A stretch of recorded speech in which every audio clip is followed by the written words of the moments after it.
ஒரு புகழ்பெற்ற ஜப்பானிய சாமுராய் வீரன் வாள் வீசுறதுல ரொம்ப கெட்டிக்காரன். ஒரு கடுமையான போரில் கலந்து கொண்டுட்டு களைச்சி போய் திரும்பி வந்தான். படுக்கையில் விழுந்தான். பக்கத்தில் என்னமோ சத்தம் கேட்டுது. திரும்பி பார்த்தான். ஒரு எலி அவனை முறைச்சி பார்த்துக்கிட்டு இருந்தது. உடனே வாழை உருவனா வீசினான். அது தப்பிச்சிட்டு ஓடி போச்சு. எவ்வளோ முயற்சி பண்ணி பார்த்தா முடியல. கடைசியில் அந்த வாள் முறிஞ்சு போனது தான் மிச்சம். ஒரு பக்கம் அவனுக்கு இது அவமானமாக போயிட்டுது, இன்னொரு பக்கம் பயமாக போயிட்டுது. எவ்வளவோ போர்களில் எதிரிகளை பந்தாடினவன் அவன் ஒரு எலிகிட்ட தோற்று போய்டுறதா அவனால் சகிச்சிக்க முடியல. மனைவிகிட்ட சொன்னான் இப்படி நடந்துட்டுதுன்னு. அவள் சிரிச்சா. உங்களுக்கு புத்தியே இல்லை, எலியை போய் யாராவது வாளால் வெட்டுவாங்களா அப்படின்னு அந்த அம்மா சொன்னதும், நீ என்ன சொல்கிறேன்னா, ஒரு பூனையை கொண்டுட்டு வந்துட்டால் போதும், அதுக்கப்புறம் ஏன் எலி வரப்போகுது அப்படின்னு அந்த அம்மா. உடனே ஒரு பூனை வந்து சேர்ந்தது. அது சாதாரண பூனை இல்லை, வீர சாகசங்கள்லாம் செஞ்சு பழக்கப்பட்ட பூனை. பெரிய இடத்துல வளர்ந்தது. அதை கொண்டுட்டு வந்துட்டாங்க. அந்த பூனை குறி பார்த்து எலி மேலே பாஞ்சுது. ஆனால் அந்த எலியை சுலபமாக தப்பிச்சு போட்டுது. அடுத்தபடியாகவும் பாயறதுக்கு முயற்சி பண்ணிச்சு அந்த பூனை. ஆனால் அந்த எலியோ ரொம்ப தந்திரமாக திடீர்னு அந்த பூனையின் முகத்துக்கு நேராக பாஞ்சுது. அவ்வளவுதான்.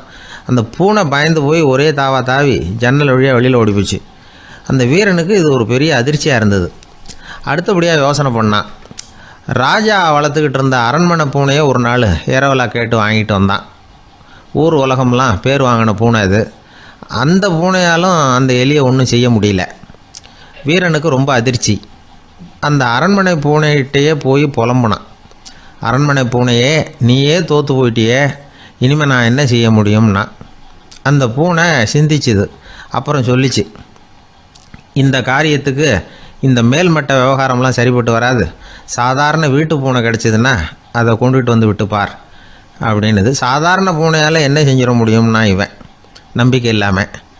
இப்போது அந்த அரண்மனை பூனை சொல்லிச்சு, பெரிய வீட்டு பூனையெல்லாம் நல்லா சாப்பிட்டு தூங்கி பழக்கப்பட்டிருக்கோம். அதுக்கெல்லாம் ராஜதந்திரம் தெரியும், ஆனால் எலி பிடிக்க தெரியாது. அதுக்கான வளர்ப்பும் இல்லை, பயிற்சியும் இல்லை. ஏன்னா அதுக்கெல்லாம் பசி கிடையாது. சாதாரண வீட்டு பூனை அப்படி இல்லை, பசிக்கு ஆகாரம் தேடி அலையும்.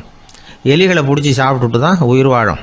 அதனால் அதுகளுக்கு எலியை பிடிக்கிற எல்லா உத்திகளும் தெரியும், எங்களுக்கு தெரியாது அப்படின்னுது. அது சரியே, அதுவும் பூனை தான், நீயும் பூனை தான், அதால் முடிகிற காரியம் ஏன் உன்னால் முடியல அப்படின்னு கேட்டான் இவன். இதுக்கு அந்த பூனை சொல்லிச்சு, இதே கேள்வியை நானும் கேட்டேன், உன்னுடைய தந்திர முறை என்னன்னு கேட்டேன். அதுக்கு பதில் சொல்லாமல் படுத்து தூங்கி போச்சு. அதை மறுபடியும் எழுப்பி கேட்டேன், அதுக்கு கோவம் வந்துட்டுது. இதில் என்ன தந்திர முறை வேண்டியிருக்கு? நான் ஒரு பூனை, அவ்வளவுதான். பூனைன்னா பூனை, பூனை எலியை பிடிக்கும், நான் எலியை பிடிக்கிறேன், அவ்வளவுதான்னுது அப்படின்னு சொல்லி விவரமாக சொல்லிச்சு அந்த அரண்மனை பூனை. உடனே ஒரு சாதாரண பூனையை கொண்டுட்டு வந்துட்டாங்க. கொண்டாந்து விட்டால் அது பார்க்குறதுக்கு ரொம்ப சாதாரணமாக தெரிஞ்சுது. இந்த வீரனுக்கு நம்பிக்கை வரல. இருந்தாலும் அதை கொண்டுட்டு வந்து வீட்டுக்குள்ளே விட்டான். ஒரே நிமிஷம் அந்த எலியை கவிட்டு வெளியில் ஓடிப்போச்சு. மேலிடத்து பூனைகள்லாம் இதை வேடிக்கை பார்த்துக்கிட்டு வெளியில் நின்றுக்கிட்டு இருக்குது. எல்லாரும் மெதுவாக அந்த பூனையை நெருங்கி, உங்ககிட்ட அப்படி என்ன தனிப்பட்ட திறமை, அதோட ரகசியம் என்னன்னு கேட்டாங்க. அந்த சாதாரண பூனை ரொம்ப சாதாரணமாக சொல்லிச்சான், அதெல்லாம் எனக்கு தெரியாது, நான் பூனை, அவ்வளவுதான், நீங்களும் பூனையாக இருங்கோ அப்படின்னு சொல்லிவிட்டு அந்த பூனை தன்னுடைய வாயில் கவிய எலியோடு அங்கேருந்து நடந்து போச்சு. இந்த கதையிலேருந்து நாம் புரிஞ்சிக்க வேண்டிய தத்துவம் என்னென்னா, நீயாக இரு. இதுதான் அந்த தத்துவம். நம்ம ஒவ்வொருத்தருக்கு உள்ளேயும் ஒரு தனித்தன்மை இருக்குது. இதை அவங்கவுங்க புரிஞ்சுக்கிட்டு உண்மை இயல்பு புரிஞ்சுக்கணும். நம்முடைய இயல்பு என்னங்கிறது நமக்கு தெரியணும். அதை கண்டுபிடிக்கிறது தான் உண்மையான கலை. ஒரு பெரிய மனுஷன் வாயை அகலமாக திறந்து வச்சுட்டு தூங்கிட்டு இருந்தான். உடனே ஒரு எலி உள்ளே பூந்துட்டு தான். வீட்டு வேலையாள் டாக்டருக்கு ஃபோன் பண்ணான், எங்கள் முதலாளி வாய்க்குள்ளே ஒரு எலி பூந்துட்டுது டாக்டர் அப்படின்னா. நான் உடனே புறப்பட்டு வரேன், அதுக்கு முன்னாடி நீ ஒரு ரொட்டி துண்டை எடுத்து ஒரு வாய்க்கு முன்னாடி காட்டு, உள்ளே போன எலி வெளியில் வந்துடும்னார் டாக்டர். சரின்னு சொல்லிவிட்டான். கொஞ்ச நேரத்தில் டாக்டர் அங்கே போய் சேர்ந்தார். அப்போ வேலைக்காரன் ஒரு பெரிய மீனை அவர் வாய்க்கு நேராக இப்படியும் ஆட்டிக்கிட்டு இருந்தான். நான் ரொட்டி துண்டை தானே காட்ட சொன்னேன்னார் டாக்டர். அவன் சொன்னான், எலியை வெளியில் கொண்டுட்டு வர்றதுக்கு ரொட்டி துண்டை காட்ட சொன்னீங்க டாக்டர், அதுக்கப்புறம் அந்த எலியை துரத்திக்கிட்டு ஒரு பூனை உள்ளே போயிருக்கு, அதுக்காகத்தான் இந்த மீனை காட்டிக்கிட்டு இருக்கேன் நானா. இது எதுக்குன்னா இப்படி வேடிக்கையாக சொல்கிறது, பூனை பூனையாக இருக்க வேண்டும், எலி எலியாக இருக்க வேண்டும், மனுஷன் மனுஷனாக இருக்க வேண்டும் அப்படிங்கிறத புரிஞ்சுக்கிறது. நாம இருக்கிற வரை வெற்றி நிச்சயம்.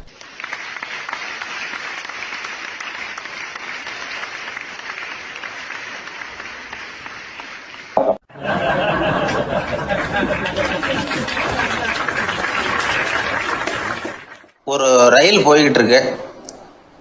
அதில் ஒரு பெரியவர் பிரயாணம் பண்ணிகிட்டு இருக்கிறார். எதிரில் ஒரு பெரிய அதிகாரி, ஐஏஎஸ் ஆஃபீஸர் உட்காந்துருக்கிறார். ரெண்டு பேருக்கும் முன்ன பின்ன அறிமுகம் இல்லை. அவர் வேற யாரோ, இவர் வேற யாரோ. ஒரே ரயிலில் பிரயாணம் பண்ணிகிட்டு இருக்கிறாங்க. அதுவும் எதிர்த்த இருக்கையில். ஏதோ ஒரு நகரத்தில் வண்டி நின்றுது. ரெண்டு பேரும் கீழே இறங்கினாங்க. பெரியவர் ஒரு ட்ரங்கு பெட்டியோட கீழே இறங்கினார். அந்த அதிகாரி கையில் ஒரு சின்ன பெட்டி. அவர் அந்த சின்ன பெட்டியை கீழே வச்சுட்டு கூலி கூலின்னு கத்திக்கிட்டு இருந்தார். இந்த பெரியவர் பார்த்தார். ஐயா, இந்த பெட்டி மட்டும்தானா, இல்லை இன்னும் ஏதாவது இருக்குதா அப்படின்னு விசாரித்தார். இப்போ அதிகாரி சொன்னார், இல்லைங்க இது மட்டும்தான் அப்படின்னு சொன்னார். இதுக்கு என்னத்துக்காக கூலி ஆள், நானே எடுத்துக்கிட்டு வரேனே, வாங்க அப்படின்னு சொல்லி அந்த பெட்டியை இந்த பெரியவர் கையில் எடுத்துக்கிட்டார். எடுத்ததும் ரெண்டு பேரும் பேசிக்கிட்டே நடந்து வராங்க. இப்போ பெரியவர் சொன்னார், இப்போ உள்ள நாகரிகம் எப்படி இருக்குன்னா, சுமை கால் பணம், சுமக்கூலி முக்கால் பணம் அப்படிங்கிற மாதிரி இருக்கு. பணத்தை வீணாக்கிறதோட இது கௌரவம்னு வேற நினைக்கிறாங்க அப்படின்னார். அவர் சொல்கிறது சரிதான். 10 ரூபாய் மதிப்புள்ள ஒரு சுமையை 30 ரூபா கொடுத்து தூக்கிட்டு போவோம். நாமே அதை தூக்குனா நமக்கு கௌரவ குறைச்சல் அப்படின்னு நினைப்போம். இதுதான் நம்ம நிலைமை. ஆனால் அந்த பெரியவர் என்ன சொன்னார் தெரியுமா? நீங்கள் எங்கே போகணுமோ அது வரைக்கும் நானே இதை எடுத்துகிட்டு வரேன் அப்படின்னார். அந்த அதிகாரி பக்கத்தில் உள்ள ஒரு ஹோட்டல் வரைக்கும் போனார். பெரியவரும் அங்கே கொண்டுகிட்டு போய் பெட்டியை வச்சார். உடனே அந்த பெரிய அதிகாரி அவருக்கு பணம் கொடுக்கறதுக்காக பர்ஸை எடுத்தார். உடனே இவர், ஐயா எனக்கு கூலி எதுவும் வேணாம், உங்களுக்கு சேவை செய்கிறது என்னுடைய கடமை. நான் இந்த சேவையை செய்தது பணத்துக்காக இல்லை, அன்புக்காக அப்படின்னு சொல்லிவிட்டார். அதுக்கப்புறம் அவர் நன்றின்னார். ரெண்டு பேரும் பிரிஞ்சுட்டாங்க. இது முடிஞ்சது. அன்னைக்கு சாயந்தரம் அங்கே ஒரு பெரிய கூட்டம் நடக்குது. இந்த அதிகாரியும் அந்த கூட்டத்துக்கு போகிறார். மக்கள் கூட்டம் ரொம்ப அதிகம். அதனால் இந்த அதிகாரியும் ஒரு ஓரமாக உட்காந்துக்கிட்டார். அப்புறம் கொஞ்ச நேரத்தில் இந்த முக்கிய விருந்தினர் பேசுகிறதுக்காக வரார் மேடைக்கு. மேடையில் இருந்த பெரியவங்கள்லாம் எழுந்திரிச்சு நின்று அவருக்கு மாலை போட்டு மரியாதை செய்கிறாங்க. எங்கேயோ ஒரு மூலையில் உட்காந்துருந்தார் அதிகாரி. அவர் இதை கவனித்தார். அவருக்கு ரொம்ப ஆச்சரியம், அதிர்ச்சி. ஏன்னா அங்கே பேச வந்த முக்கிய விருந்தினர் வேற யாரும் இல்லை, இன்னைக்கு காலையில் இவர் பெட்டியை தூக்கிட்டு வந்தார் பெரியவர், அவர் தான். சரி, அந்த பெரியவர் யார் தெரியுமா? அவர் தான் ஈஸ்வர சந்திர வித்யாசாகர். கூட்டம் முடிஞ்சது. அதிகாரி அவரை தேடி ஓடினார். அவர் கைகளை பிடிச்சிக்கிட்டார். ஐயா என்னை மன்னிச்சுடுங்க அப்படின்னாரு. அப்புறம் சொன்னார், அகங்காரங்கிற கெட்ட புத்தி தான் உண்மையை கண்கள்ல இருந்து மறைக்குது. அகங்காரம் தான் மனுஷனை அழிக்குது. நீங்கள் ரொம்ப பெரிய மனிதர், இருந்தாலும் மனிதத்தன்மையோடு நடந்துக்கிறீங்க. இந்த அன்பு, தயவு, பொறுமை இதெல்லாம் இல்லைன்னா மனிதனாக இருக்கிறதுல என்ன பிரயோஜனம் அப்படின்னு சொல்லிவிட்டு அந்த அதிகாரி போனாராம். மனிதத்தன்மைன்னா என்ன அப்படிங்கிற கேள்விக்கு இந்த பெரியவர் ஒரு உதாரணம். இப்பெல்லாம் அப்படியா இருக்கிறாங்க? ஒரு பெரியவர் ஒரு பெட்டியை தூக்கிட்டு வந்துக்கிட்டு இருக்கிறார். ஒரு இளைஞன் ஓடி வந்தான். கொடுங்க சார், நான் தூக்கிட்டு வரேன்னா. கொடுத்தார். வாங்கி தலையில் வச்சுக்கிட்டான். அப்புறம் சொன்னான், அடுத்தவங்க சிரமப்படக்கூடாதுங்கிறது என்னுடைய கொள்கை அப்படின்னா. அது நல்லது தான்னார் அவர். கடைசியில் பெட்டியை கொடுத்தான். வாங்கிக்கிட்டு பர்ஸை திறந்தார் பணம் கொடுக்கறதுக்காக. வேணாங்க அப்படின்னு விட்டான் அந்த இளைஞன். ஏன்னார்? நான் சொன்னேன் அடுத்தவங்க சிரமப்படக்கூடாதுங்கிறது என்னுடைய கொள்கைன்னு. அதனால் உங்களுக்கு சிரமம் கொடுக்கக்கூடாதுங்கிறதுக்காக வரும்பொழுது நானே உங்கள் பர்ஸை எடுத்து வேணுங்கிற பணத்தை எடுத்துக்கிட்டு திருப்பி உங்கள் பாக்கெட்லேயே போட்டுட்டேன் அப்படின்னா. இப்படி இருக்குது இந்த காலம். அதனால் வாழ்க்கையில் அன்பு, தயவு, பொறுமை இதெல்லாம் ரொம்ப அவசியம் அப்படிங்கிறத நாம் புரிஞ்சுக்கணும்.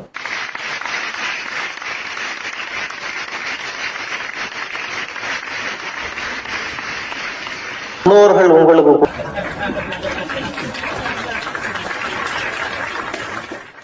ஊரில் ஒரு சிற்பி இருந்தார். சிற்பின்னா அவர் ரொம்ப திறமையுள்ளவர். அதாவது எங்கேயாவது ஒரு கல் கிடந்தா போதும், அதை அப்படியே எடுத்துகிட்டு வருவார்.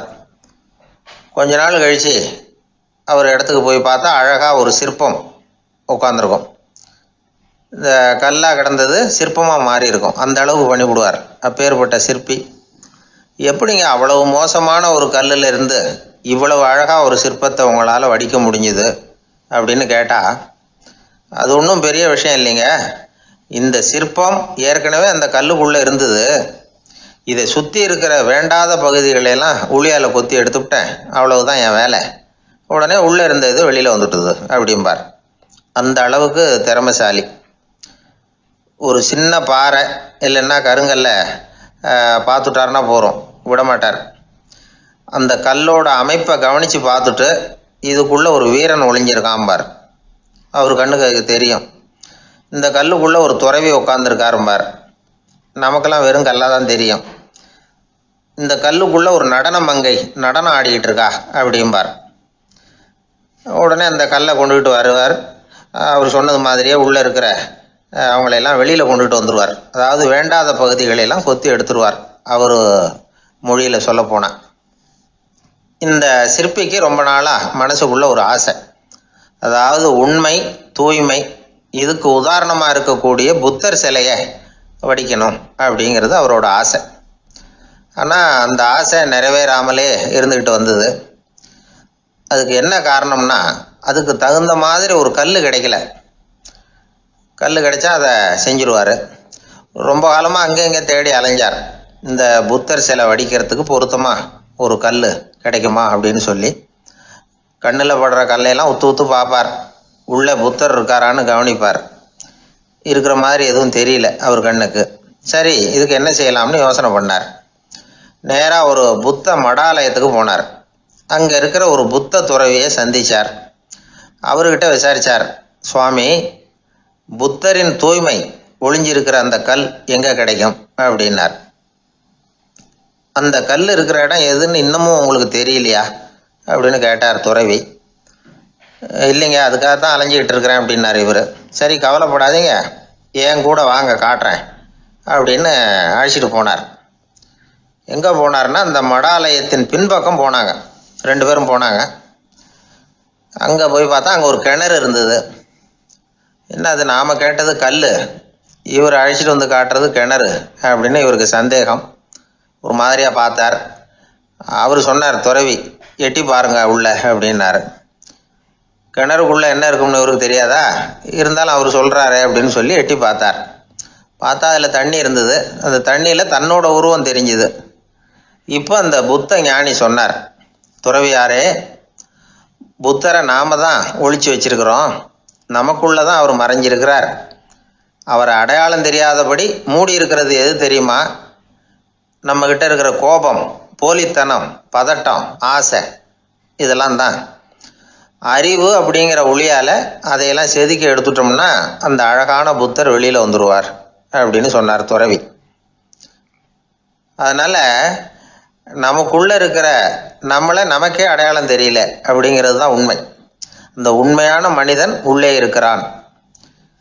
இவர் கல்லை பார்த்துட்டு உள்ளே யார் இருக்காங்கிறது அவருக்கு தெரிஞ்சுது சிற்பிக்கு. ஆனால் உண்மையான புத்தர் எங்கே இருக்காருங்கிறத அவரால் அடையாளம் கண்டுபிடிக்க முடியல. அப்படி தான் பல பேர் இன்றைக்கி இருந்துக்கிட்டு இருக்கிறோம். ஒரு அப்பா தன்னுடைய பிள்ளைக்கு புத்தி சொன்னார், அதோ பாருப்பா, மனசு தான் கல், அறிவு தான் உளி.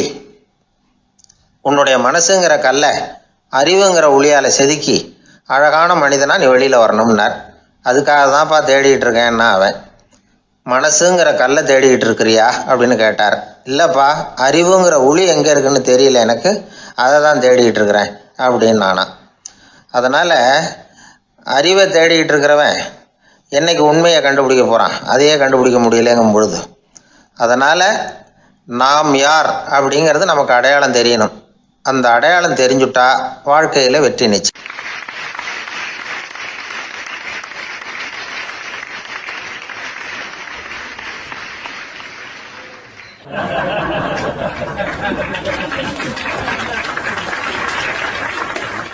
சீடன் வெளியூர் புறப்படுறதுக்கு தயாராக இருந்தான். ரொம்ப தூரம் போக போகிறான். திரும்பி வர நாளாகும். புறப்படுறதுக்கான ஆயத்த வேலைகளில் ஈடுபட்டிருந்தான். அந்த சமயம் பார்த்து இன்னொரு சீடன் அவங்கிட்ட வந்தான். நம்ம குரு உன்னை அழைச்சிட்டு வர சொன்னார், வா அப்படின்னு கூப்பிட்டான். இவன் உடனே புறப்பட்டு போனான். குருநாதரை பார்த்தான். அவர் காலில் விழுந்து வணங்கினான். வணங்கிவிட்டு எழுந்திரிச்சான். அவ்வளவுதான். குரு ஏதாவது உபதேசம் பண்ணுவாருன்னு எதிர்பார்த்தான். ஆனா நடந்தது என்ன தெரியுமா? குரு அவனுக்கு ஓங்கி ஒரு அடி கொடுத்தார். எதிர்பாராம இந்த அடியை வாங்கினதும் அந்த சீடன் அதிர்ந்து போயிட்டான். பக்கத்துல இருந்த மற்ற சீடர்களும் திகைச்சு போய் நின்னுட்டாங்க. அடி வாங்கின சீடனுக்கு மனசுக்குள்ள குழப்பம். நாம என்ன தப்பு பண்ணணும்? புறப்படுற நேரத்துல இப்படி குரு கிட்ட அடி வாங்குற மாதிரி ஆயிட்டுதே அப்படின்னு நினைச்சு மனசுக்குள்ள ரொம்ப வேதனைப்பட்டான். கொஞ்சம் துணிச்சலை வரவழைச்சுக்கிட்டு குருநாதர்கிட்டயே கேட்டுட்டான். சுவாமி, நான் என்ன தப்பு பண்ணினேன்? என்னை இப்படி அடிச்சுட்டீங்களே, ஒரு வார்த்தை கூட உங்களை எதிர்த்து நான் பேசினது இல்லையே, இவ்வளவு காலமா உங்க விருப்பத்துக்கு விரோதமா ஒரு காரியம் கூட நான் செஞ்சது இல்லையே, வந்ததும் வராததுமா ஒண்ணுமே சொல்லாம என்ன அடிச்சுட்டீங்களே, குருவே நான் செஞ்ச குற்றம் தான் என்ன அப்படின்னு கண்ணீரோட பரிதாபமா கேட்டானா அந்த சீடன். ஆனா அந்த குரு முகத்துல கொஞ்சம் கூட கோபம் இல்லை. அவர் சிரிச்சுக்கிட்டே நின்றுகிட்டு இருந்தாராம். அதுக்கப்புறம் சொன்னாராம், என்னுடைய அருமை சீடனே, நீ ஒரு தவறும் பண்ணல. நான் உன்னை அடிச்சது நீ ஏதோ தப்பு பண்ணிவிட்டேங்கிறதுக்காக இல்லை. நீண்ட பயணம் போக போறேன். ஞாபகமா ஏதாவது கொடுத்து அனுப்ப வேணாமா?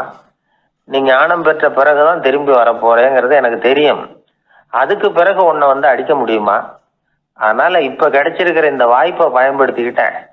அப்போதைக்கு இப்பவே அடிச்சுட்டேன், அவ்வளவுதான், வேற ஒண்ணும் இல்லை அப்படின்னாராம். குரு சிரிச்சுக்கிட்டே இப்படி சொல்றார். இருந்தாலும் இதுவும் ஒரு உபதேசம் தான். அதிர்ச்சிகளால வந்து விழிப்படைய வைக்கிறதும் ஒரு வழிதான். இது வந்து ஜென் வழி. பெரும்பாலும் அதிர்ச்சியின் மூலமாகவே ஞான தரிசனத்தை அருள்கிறவர்கள் தான் ஜென் குருமார்கள். நம்ம தியானம் தான் ஜென். இந்தியாவில இருந்து இது சீனாவுக்கு போய் கொஞ்சம் பேர் மாறி வளம் பெற்று ஜப்பான்ல ஜென் ஆகி வளர்ந்துருக்குது, அவ்வளவுதான். ஜென்கிறது தியானம். எதை நினைச்சும் தியானிக்கிறது இல்லை, எல்லாத்துலயும் தியானம் இருக்கிறதா சொல்லுது ஜென். பேசுறது, இருக்கிறது, நடக்கிறது, சாப்பிடுறது, சிரிக்கிறது, தூங்குறது, தொழில் செய்யறது அல்லது சும்மா இருக்கிறது எல்லாமே தியானம் தான். ஜென்கிறது ஒரு சுய தரிசனம். தன்னைத்தானே அடையாளம் கண்டுகொள்ளுகிறது தான் அது. இல்லாத எதையும் தேடி கண்டுபிடிக்கிறது இல்லை. சென் மார்க்கத்தை பத்தி ஓஷோ என்ன சொல்றாரு தெரியுமா? காணாமல் போன தன்னுடைய மூக்கு கண்ணாடி தன்னுடைய மூக்கின் மேல் இருப்பதை கண்டுகொள்வது போன்றது சென் அப்படிங்கிறார். நம்மால் ஒருத்தர் இன்னொருத்தர் முகத்தை ரொம்ப நேரமா உத்து பார்த்துக்கிட்டு இருந்தார். என்ன பாக்குறீங்கன்னாரு அவரு. நீங்க போட்டிருக்கீங்களே மூக்கு கண்ணாடி, அதை தான் பாக்குறேன்னாரு இவரு. நீங்க அப்படி பாக்குறதுக்கு விசேஷ காரணம் ஏதாவது உண்டான்னு கேட்டார் இவர். உண்டுன்னார். என்னன்னு கேட்டார். நேத்திக்கு காணாம போன என்னோட மூக்கு கண்ணாடி அது அப்படின்னாராம் இவர்.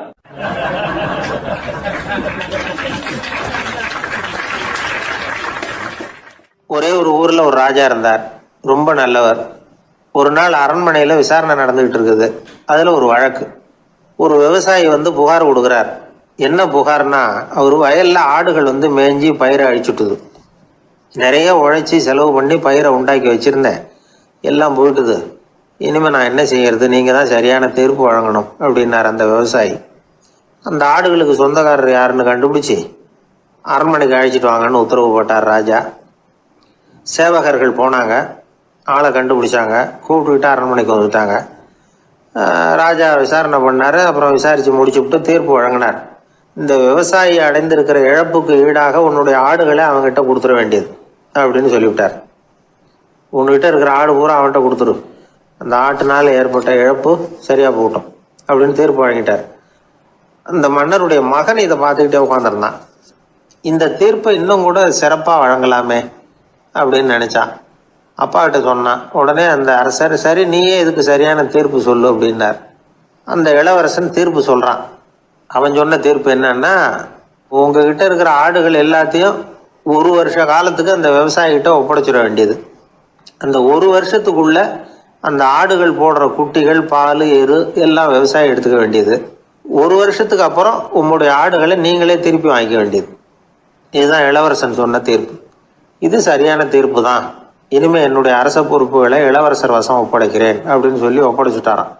அதாவது தாவூத் நபி, சுலைமான் நபி இவர்களுடைய சரித்திரத்துல இந்த சம்பவம் காணப்படுறதாக ஒரு நண்பர் சொன்னார். ஒரு தண்டனையை பெறுகிறவன் அதுக்கு பிறகு சமூகத்துல நல்ல விதமா வாழறதுக்கு வாய்ப்பு இருக்கிறது மாதிரி அமையணும் தீர்ப்பு. அதுக்கு இது ஒரு உதாரணம். சில தீர்ப்புகள் எப்படி அமைஞ்சு விடுதுன்னா, ஒரு தண்டனை அனுபவிச்சு முடிச்சவன் அதுக்கப்புறம் இந்த சமூகத்துல நல்லவனா வாழறதுக்கு நினைச்சா கூட அதுக்கு தகுதி இல்லாதவன் அப்படிங்கிற அளவுக்கு சூழ்நிலை அமைஞ்சிருது. இது சிந்திக்க வேண்டிய ஒரு செய்தி. இன்னொரு ஊர்ல ஒரு ராஜா இருந்தார். அவர் ஒரு நாள் ஒரு போட்டி வச்சார். என்ன போட்டின்னா, அரண்மனை வாசல்ல ஒரு பெரிய நீச்சல் குளம், அதுல நிறைய விஷப்பாம்புகள். எந்த இளைஞன் துணிச்சலா அதுல நீச்சல் குளத்துல குதிச்சு நீந்தி கரையேறி வர்றானோ அவனுக்கு 100 ஏக்கர் நிலம் பரிசா வழங்கப்படும். அது வேணாம்னா 1000 ஆடுகள் பரிசா வழங்கப்படும். அதுவும் வேணாம்னா என்னுடைய மகளை கல்யாணம் பண்ணிக்கலாம். இதுதான் மன்னருடைய அறிவிப்பு. பரிசுலாம் நல்லா தான் இருக்குது. இருந்தாலும் பாம்புகள் உள்ள குளம்ங்கிறது நல்லா இல்லையே. அதனால யாரும் அதில் குதிச்சு நீஞ்சறதுக்கு முன் வரல. இருந்தாலும் திடீர்னு ஒரு இளைஞன் அந்த நீச்சல் குளத்தில் குதிச்சான். நீந்தினா ஒரு வழியாக கரையேறி வந்துட்டான்.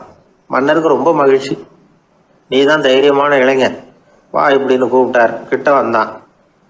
அந்த இளைஞன் தண்ணீர் சொட்ட சொட்ட நிற்கிறான். சரி, உனக்கு 100 ஏக்கர் நிலம் வேணுமான்னு கேட்குறார். வேண்டாங்கிறான். சரி, அப்படின்னா 1000 ஆடுகள் வேணுமான்னு கேட்குறார். அதுவும் வேணாங்கிறான். ஓ, அப்படின்னா என் பொண்ணை கல்யாணம் பண்ணிக்கிறியா அப்படின்னு கேட்குறாரு. அதுவும் வேணாங்கிறான். ராஜாவுக்கு ஒன்றும் புரியல. அப்படின்னா உனக்கு என்னதான் வேணும் அப்படிங்கிறார். என்னை பிடிச்சி இந்த குளத்துல தள்ளி விட்டவன் யாருங்கிறது எனக்கு தெரியணும் அப்படின்னா.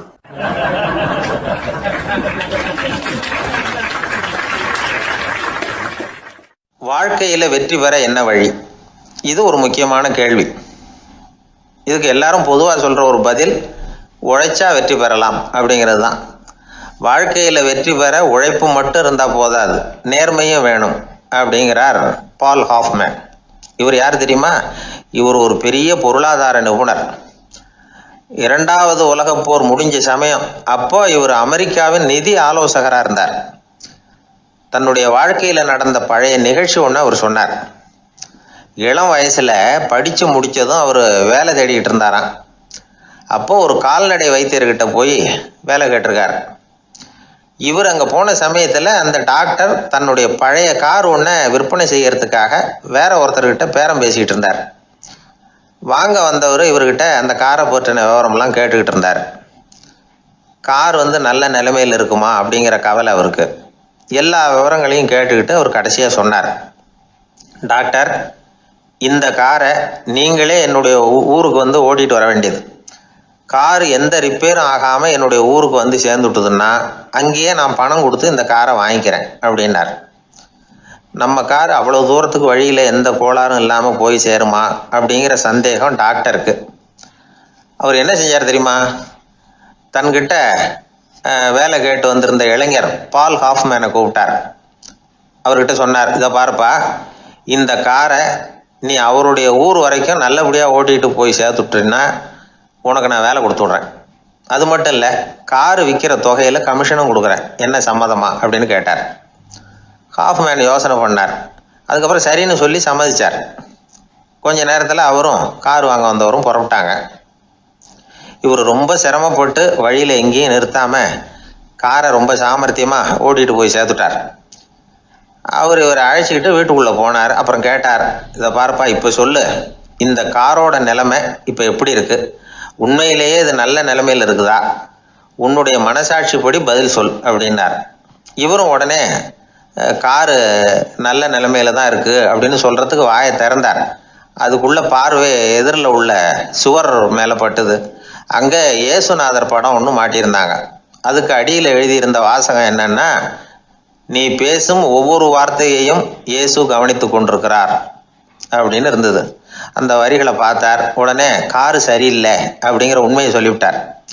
இவர் இப்படி சொன்னதும் அவர் இவரை ரொம்ப ஆச்சரியமா பார்த்தார். இவர்கிட்ட இருந்த நேர்மை அவரை சிந்திக்க வச்சது. உன்னுடைய நேர்மையை பாராட்டுறேன், உனக்கு கமிஷன் கிடைக்கணுங்கிறதுக்காகவே நான் இந்த காரை வாங்கிக்கிறேன்னார். இப்போ அவர் திகைச்சு போய் நின்னார். மறுபடியும் அவர் சொன்னார், நீ காரை ஓட்டிட்டு வரும்பொழுதே உன்னுடைய திறமையை பார்த்தேன், உனக்கு விருப்பம் இருந்தால் நீ என்கிட்டயே வேலைக்கு சேர்ந்துடலாம் அப்படின்னார். பால் ஹாஃப்மேன் அவர்கிட்ட வேலைக்கு சேர்ந்தார். படிப்படியாக முன்னேறினார். கடைசியில் பார்த்தீங்கன்னா அமெரிக்காவினுடைய நிதி ஆலோசகராக ஆனார். அதுக்கப்புறம் அவர் அந்த பழைய சம்பவத்தை எப்பவும் மறக்கிறதில்ல, அடிக்கடி சொல்கிறது உண்டு. அதனால் இதிலேருந்து நாம் தெரிஞ்சுக்க வேண்டியது என்னென்னா, வாழ்க்கையில் முன்னுக்கு வரணும்னா உழைப்பு மட்டும் போதாது, நேர்மையும் வேணும். ஆனால் இந்த காலத்தில் சிலருடைய நேர்மை நமக்கு ஆச்சரியமாக கூட இருக்கும். ஒருத்தர் புஸ்தக கடை வச்சுருந்தார். ரொம்ப நேரமாக தேடி ஒரு புத்தகத்தை கையில் எடுத்தார். அதுக்கு பில் போட சொன்னார். அந்த புத்தக கடைக்கு வந்த இன்னொருத்தர். பில் போடுறவர், சார் இந்த புத்தகம் மகா அறுவை, மகா மட்டம், இது வேணாம் உங்களுக்கு, வேற ஏதாவது ஒன்று பாருங்கன்னார். புத்தக கடை வச்சிருக்கிறவரே இப்படி சொன்னார். வாங்க வந்தவர் இவர் ஆச்சரியமா பார்த்தார். உங்கள் நேர்மையை பாராட்டுறேன், அது சரி இந்த புத்தகத்தை ஏற்கனவே நீங்கள் படித்து பார்த்துட்டீங்களான்னு கேட்டார். அதை படித்து வேற பார்க்கணுமான்னார். அப்புறம் எப்படி இது மகாமட்டம்னு சொல்கிறீங்க அப்படின்னார். அதை எழுதினவனே நான் தான் சார் அப்படின்னார் அவர். இது ஒரு விதமான நேர்மையை ஒத்துக்கிறது. எப்படி இருந்தாலும் வாழ்க்கையில் உழைப்பும் நேர்மையும் உயர்வதற்கு வழிகள். உழைப்பை விட நேர்மை முக்கியம் அப்படிங்கிறத புரிந்து கொண்டால் வாழ்க்கையில் வெற்றி நிச்சயம்.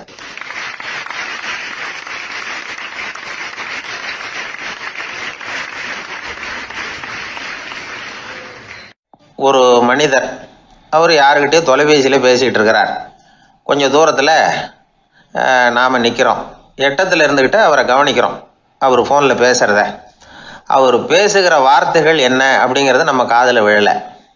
ஆனாலும் அவர் பேசிக்கிட்டு இருக்கிறது நல்ல செய்தியா கெட்ட செய்தியா அப்படிங்கிறத நம்மளால் யூகிக்க முடியும். மகிழ்ச்சியான செய்தியை பேசும்போது முகம் மலருது, புன்னகை போக்குது. இதில் ஒன்று நீங்கள் கவனிக்கணும். தொலைபேசியில் நாம் பேசுகிறப்போ நம்மோட பேசுகிறவர் எதிரில் இல்லை. அவர் தொலைபேசி வழியாக நம்ம குரலை மட்டும்தான் கேட்க போகிறார். நம்ம முகத்தை அவர் பார்க்க போகிறதில்ல. அப்படி இருந்தும் அப்போ நம்ம முகம் ஏன் மலரணும் அப்படின்னா இதுதான் உடல் மொழி, பாடி லாங்குவேஜ் அப்படின்னு சொல்கிறாங்க. நம்ம அறியாமலேயே நம்ம உடம்பு செய்திகளை தெரிவிக்குது பாருங்க, அதுதான் உடல் மொழி. ஒரு மனிதர் தொலைபேசியில் பேசிக்கிட்டு இருக்கிறத நீங்கள் தூரத்துல இருந்து கவனிச்சுக்கிட்டே அவர் நண்பரோட பேசுகிறாரா, மனைவியோட பேசுகிறாரா, குழந்தையோட பேசுகிறாரா, இல்லை மேல் அதிகாரிகிட்ட பேசுகிறாரா, அல்லது அவருக்கு கீழே பணிபுரிகிறவர்கள்கிட்ட பேசுகிறாரா அப்படிங்கிறத கண்டுபிடிக்கலாம். அதுக்கு காரணம் அவருடைய உடல் மொழி. இந்த உடல் மொழி கூட நம்ம வாழ்க்கையின் முன்னேற்றத்துக்கு பயன்படும். இதை பற்றிலாம் கூட சில நிபுணர்கள் ஆராய்ச்சி பண்ணி பார்த்துருக்குறாங்க. அவங்க சில விவரங்களை சொல்கிறாங்க. குறிப்பாக ஒருத்தர் தன்னுடைய நாற்காலியில் கிட்டத்தட்ட படுத்துக்காத குறையாக உட்காந்துருக்கிறாருன்னு வச்சுக்கோங்க. எதிர இருக்கிறவர் பேசுறது அவருக்கு பிடிக்கலன்னு அர்த்தமா. தலையை சொரிஞ்சிக்கிறது, வேற வேற திசைகளில் பார்க்கறது, கொட்டாவி விடுறது, கால்களை மாற்றி போட்டு உட்கார்றது, களைப்பா கை விரல்களை அப்படியே பின்னிக்கிறது, அடிக்கடி கடிகாரத்தை பார்க்கறது, இப்படிலாம் ஒருத்தர் பண்ணிக்கிட்டு இருக்கிறாருன்னா நாம் கூடிய சீக்கிரம் அந்த இடத்த விட்டு எழுந்திரிச்சு வந்துடுறது நல்லது. ஏன்னா இதெல்லாம் அவருடைய சலிப்பு, சோர்வு, ஆர்வமின்மை, இதுக்கு அடையாளங்கள். நம்முடைய பேச்சு அவரை சலிப்படைய வச்சுட்டுதுன்னு அர்த்தம். அவர் ரொம்பவும் சோர்ந்து போயிட்டாருன்னு பொருள். நம்முடைய பேச்சில் அவருக்கு ஆர்வம் இல்லைன்னு அர்த்தம். அதே நேரத்தில் நாற்காலியின் நுனியில் அமர்ந்து உடலை முன்னுக்கு நகர்த்தி எதிர இருக்கிறவரின் கண்களை பார்த்துக்கிட்டே பேசினாலும் சரி, அல்லது பேச்சை கேட்டாலும் சரி, உங்கள் பேரில் மற்றவங்களுக்கு உள்ள பிடிப்பு அதிகரிக்கும். நாம் எப்படிப்பட்டவருங்கிறத நம்ம உடம்பும் நடை உடை பாவனையும் அடுத்தவங்களுக்கு காட்டி கொடுத்துரும்.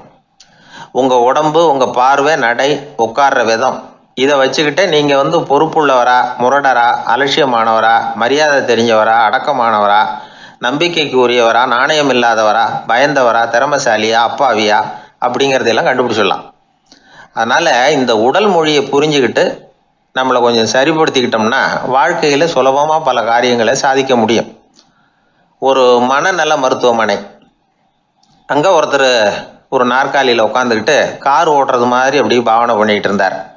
ஸ்டேரிங்கை திருப்புறது மாதிரி, பின்னாடி வர்ற வண்டியை நிற்க சொல்கிறது மாதிரி, அப்புறம் இவர் ஒதுங்கிக்கிட்டு அவருக்கு வழி விடுறது மாதிரி, இப்படிலாம் சேட்டைகள் பண்ணிக்கிட்டு இருந்தார் மனநல மருத்துவமனையில்.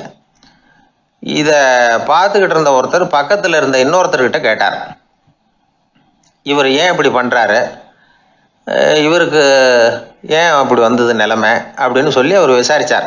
அப்போ அவர் விவரம் சொன்னார்.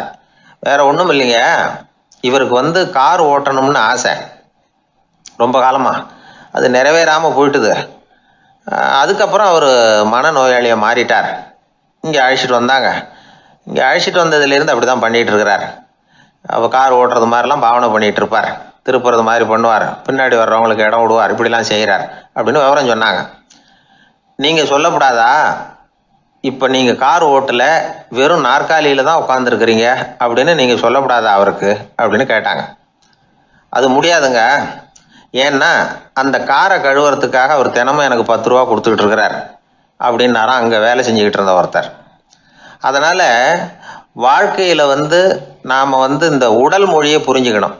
உடல் மொழிங்கிறது இப்போ ஆரம்பத்தில் சொன்னது மாதிரி அந்த தொலைபேசியில் பேசுகிறவங்கள தூரத்திலிருந்து பார்த்தாவே அவர் யாருக்கிட்ட பேசுகிறார் என்ன பேசுகிறாருன்னு தெரியும்.